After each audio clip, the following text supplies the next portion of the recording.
Most movies entertain you. Some movies move you. And then, if you're paying attention, a handful of movies do something else entirely. They change you. Not the way people mean when they say a film was life-changing as a compliment. I mean literally. You walk into the theater as one person, and then you walk out as someone slightly different. Someone who sees the world at a different angle that you did 2 hours ago. Someone who now has a question that you can't put down. A question that will follow you for years, maybe decades, maybe the rest of your life. I know exactly which films did that to me, and I suspect you know which ones did that to you.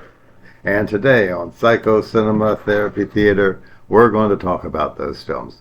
What they do, why they do it, and what it means that they chose you, specifically you, for the change.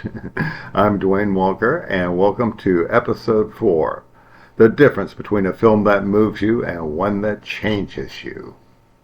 Now, I've mentioned the Planet of the Apes series before on this channel, specifically that moment in Battle for the Planet of the Apes when the audience cheered for the apes to take over their own species.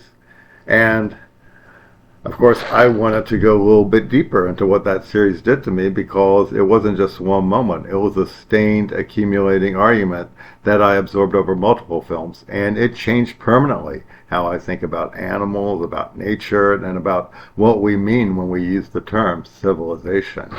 Now, here's the argument that the Apes films were making, whether or not every viewer recognized it as an argument. The line between who deserves rights, dignity, and moral consideration, and who doesn't, is not fixed. It's drawn by those in power for the convenience of those in power. And it has been redrawn throughout history every time it became morally or economically advantageous to do so. In the apes world, humans drew that line to exclude apes. Apes, once in power, drew it to exclude humans, and the audience sitting in the theater watches both sides doing the same thing.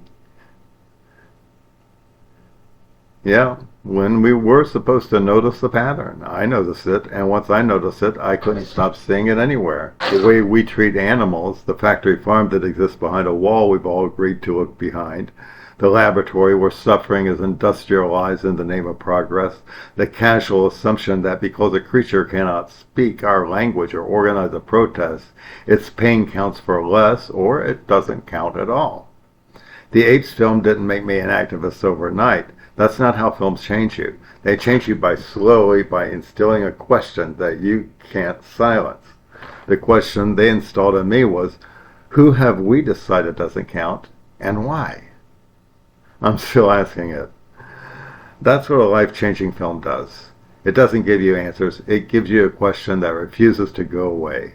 And it makes you responsible for that question in a way you weren't before you saw the film. Now, let me tell you about a film that changed my life in a completely different way, not by installing a moral question, but by opening a door I didn't know existed.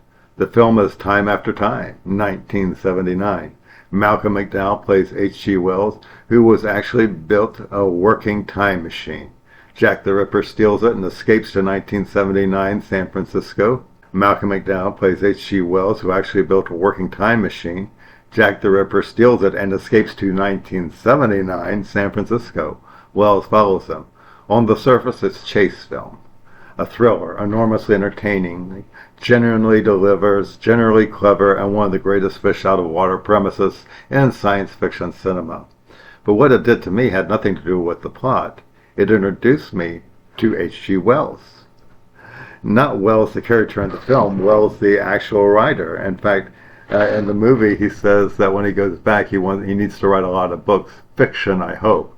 Well, in real life, he actually wrote a bunch of nonfiction, but I did enjoy many of his fictional books, like War of the Worlds, and of course another one called In the Days of the Comet.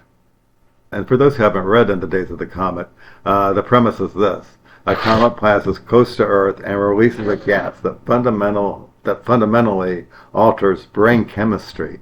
Overnight, the entire human populace becomes rational. You heard me, rational. Not cold, not robotic, but freed from the distorting fog of tribalism, ego, resentment, and fear that normally governs human behavior. And Wells then asked the questions, what would those people actually do? How would people who have just turned rational organize themselves? How would they relate to each other? What would governments look like? What would marriage look like? What would conflict look like, or would it exist at all? Let me tell you who I was when I read that book. I was a student ready to graduate high school at a fundamentalist Christian college.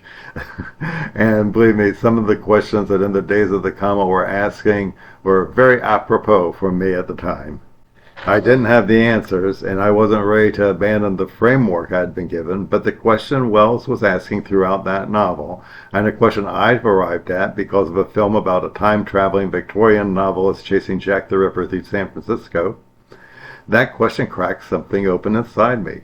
It was the beginning of a much longer conversation I've been having with myself ever since, and it's about human nature, about the conditions that produce cruelty versus the conditions that produce kindness, about whether people are fundamentally what they are or fundamentally what their circumstances make them. That's a long journey to have started with Malcolm McDowell and A Time Machine, but that's what life-changing films do.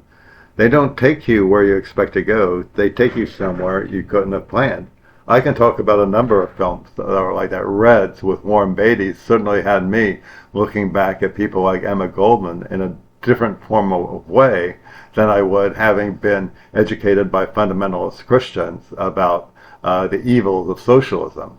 So, even Reds opened up a door for me and changed me. So, there are so many movies, but I want to end this by talking about one other movie that, believe it or not, is kind of related.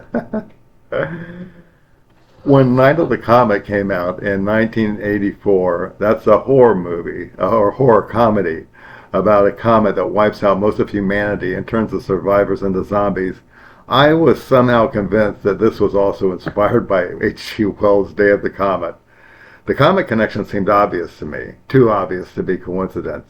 I told people this with great confidence over the years, and then I actually went to see the movie, and I stood corrected. Night of the Comet had no connection to Wells whatsoever. The filmmakers were not giving a nod to In the Days of the Comet. They were making a fun, campy, very 1980s horror film that also happened to feature the comet. The connection existed entirely in my head, and that is why I'm telling you this, because it's actually more interesting than if I had been right. What I had done, without realizing it, was exactly what this entire series is about. I had projected meaning onto a film. I had brought my own interior world, my preoccupation with Wells, with the question of rationality and human nature, and I had seen it reflected back from a source that was not actually sending that signal. My unconscious was so engaged with those ideas that it found them everywhere, even where they weren't. That's not embarrassing, but it is very revealing. It tells you something about how powerfully Time After Time and The Days of the Comet had reorganized my thinking.